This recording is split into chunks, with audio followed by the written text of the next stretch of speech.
అని మాటలు అనడం, దెయ్యం అంటాం, భూతం అంటాం, ఇలాంటి పిచ్చి పిచ్చి మాటలు మాట్లాడి కాలం గడుపుకోవాలని ప్రయత్నం చేస్తున్నారు.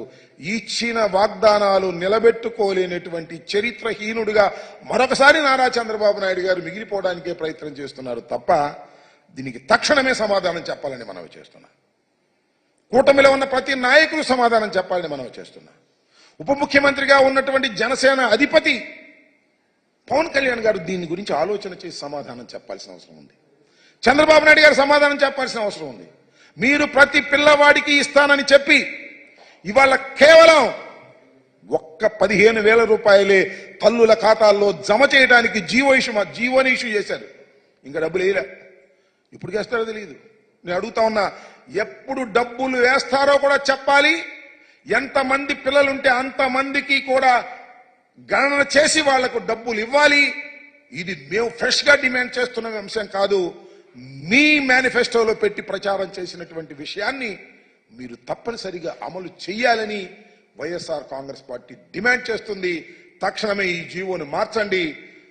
ఈచ్ స్టూడెంట్ అని రాయండి. ఈచ్ మదర్ కాదు, ప్రతి విద్యార్థికి 15,000 చొప్పున తల్లుల ఖాతాల్లో వేసే విధంగా ఈ జీవోని సవరించాలి. ఈ జీవోని సవరించకపోతే మరొక్కసారి ఈ రాష్ట్రంలో పచ్చి మోసగాడైనటువంటి వ్యక్తి నారా చంద్రబాబు నాయుడు అనేటువంటి భావన కలుగుతుందని కూడా ఈ సందర్భంగా నేను మనవి చేస్తున్నాను.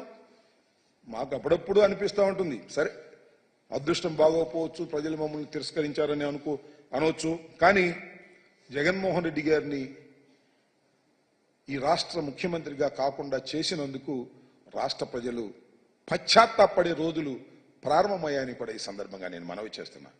ఇదే జగన్మోహన్ రెడ్డి గారు ఉన్నట్టయితే రైతు భరోసా ఈ పాటికే వేసి ఉండేవారు. లేదు, పొదుపు సంఘాలకు సంబంధించినటువంటి డబ్బులు పడి ఉండే. అంతేకాకుండా చేపల నిషేధంలో వెళ్ళినటువంటి ఫిషర్మెన్ కమ్యూనిటీకి ఇవ్వాల్సినటువంటి పెన్షన్లు ఇచ్చేసి ఉండేవారు. అన్నిటిని ప్రిపేర్ చేసుకుని డేట్ వారీగా సంక్షేమ పథకాలను ఏ విధంగా అమలు చేయాలని క్యాలెండర్ రిలీజ్ చేసి ఆ డేట్స్ లో బటన్ నొక్కినటువంటి వ్యక్తి జగన్మోహన్ రెడ్డి గారు. ఇన్ని సంక్షేమ కార్యక్రమాలను చిత్తశుద్ధిగా అమలు చేసినటువంటి వ్యక్తి జగన్మోహన్ రెడ్డి గారు.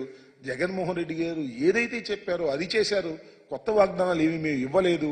ఈ 15,000 నుంచి 17,000 చేస్తామని తప్ప కొత్త వాగ్దానాలు ఇవ్వలేదు. కానీ అంటే ఇస్తే అమలు చేయాలి. అమలు చేయనటువంటి వాగ్దానాలు ఇవ్వాల్సిన అవసరం లేదని భావించినటువంటి వ్యక్తి జగన్మోహన్ రెడ్డి గారు. అలా సిన్సియర్ గా ఆలోచన చేసిన జగన్మోహన్ రెడ్డి గారిని చంద్రబాబు నాయుడు గారు పిచ్చెక్కినట్టుగా మాట్లాడుతున్నారు. ఆలోచన చేసుకోండి. భూతం అంటారు, దెయ్యం అంటారు, పిచ్చోడు అంటారు. అనండి, చూస్తాం ఎంతకాలం అంటారో. మీ బండారం బయటకు వస్తుంది. మీరు వాగ్దానాలు నెరవేర్చకపోతే వైఎస్ఆర్ కాంగ్రెస్ పార్టీ మీ వెంట పడుతుంది. గుర్తుపెట్టుకోమని మనవి చేస్తున్నా. ప్రజల పక్షాన ఉండి పోరాడతాం. 40% ఓట్ షేర్ కలిగినటువంటి రాజకీయ పక్షం మాది. మమ్మల్ని దెయ్యమనో లేకపోతే మరొకటనో కించపరిచే మాటలు మాట్లాడుతున్నారు మీరు. అది మీకు తగదు. గుర్తుపెట్టుకోమని కూడా ఈ సందర్భంగా నేను చెప్పదలుచుకున్నాను. ఇంకా ఆర్థిక పరిస్థితి ఎవరంటున్నారు? ఎన్నికలకు ముందు ఆర్థిక పరిస్థితి గురించి తెలియదా చంద్రబాబుకి? చెప్పనండి. నాకు ఎన్నికల ముందు తెలియదు, ఆర్థిక పరిస్థితి బాగుందనుకున్నాను, అందువల్ల వాగ్దానాలు ఇచ్చాను, అందువల్ల నేను ఏ వాగ్దానాలు అమలు చేయలేను అని చేతులు పైకెత్తే మన అభ్యంతరం ఏం లేదు. Very clear it is. నేను ఇంకోటి మనవి చేస్తున్నా. జగన్మోహన్ రెడ్డి గారు ముఖ్యమంత్రి అయ్యే రోజుకి ఏ విధమైన ఆర్థిక పరిస్థితి ఉందో, చంద్రబాబు నాయుడు గారు తిరిగి 4వసారి ముఖ్యమంత్రిగా అయ్యేటప్పుడు ఖజానా ఏ విధంగా ఉందో ఒకసారి పరిశీలన చేసుకోమని కూడా ఈ సందర్భంగా నేను చెప్తున్నా. కాబట్టి ఇచ్చిన వాగ్దానం నిలబెట్టుకుంటారా లేదా, లేదంటే ఎగ్గొడతారా? మీ అందరికీ తెలుసు కదా, ఆనవాయితీ ప్రకారం చంద్రబాబు నాయుడు గారు ఇచ్చిన ప్రతి వాగ్దానాన్ని తొంగలో తొక్కి మోసగాడని నిరూపించుకుంటాడు. అంతే, సింపుల్. ఇంకా ఈ వీడియోని ఇంకెందుకు లేబ్బా, వదిలేసే.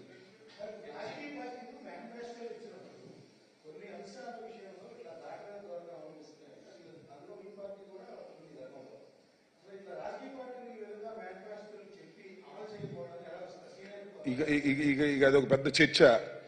మేనిఫెస్టోలో ఉన్న విషయాలను అమలు చేయకపోతే ఏం చేయాలి ఏంటి అనేది అదొక పెద్ద నేషనల్